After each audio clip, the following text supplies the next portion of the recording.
All 14 GOP presidential hopefuls will talk about jobs, the nation's economy, and what they could do to protect the middle class. The candidates facing off tonight on a stage in Boulder, Colorado. KXAN national correspondent Mark Meredith live in our Washington bureau looking ahead at the debate tonight, which could shift the polls yet again. Mark?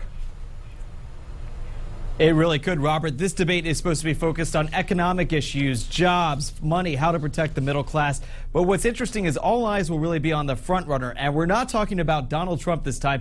Instead, we're talking about retired neurosurgeon Dr. Ben Carson. He's overtaken Donald Trump in at least one national poll and in some of the polls in Iowa, the first state to vote. There are less than 100 days out now from voting. But what's interesting is that all 14 candidates will get a chance to be on TV tonight to make their case to voters, and especially Jeb Bush. This is his chance to shine and try to reinvigorate some of his own campaign staff and supporters, because for months now he's had the lead in money, but when it comes to the actual poll numbers, he hasn't been able to see a spike in several months, and that's what led him to cut staff in recent days. Last week, deciding to move some people out of Miami, shift them to those early battleground states. Talking about polls, let's show you this one from CBS News, New York Times, that shows Dr. Ben Carson on top right now with 26%. You compare that to Donald Trump, the frontrunner we've been talking about since the summer, sitting now at 22%. A distant third, still third place, though, for Florida Senator Marco Rubio. Jeb Bush and the former CEO of Hewlett-Packard, Carly Fiorina, they're both tied right now at 7%, followed by your own Texas Senator Ted Cruz. So what's interesting is that all these polls continue to shift at the top.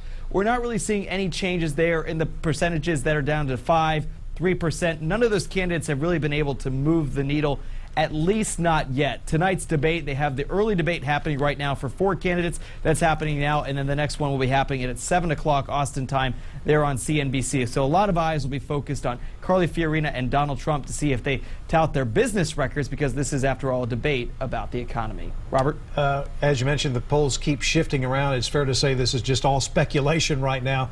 There are several weeks till the Iowa caucuses, and people could still, of course, change their minds.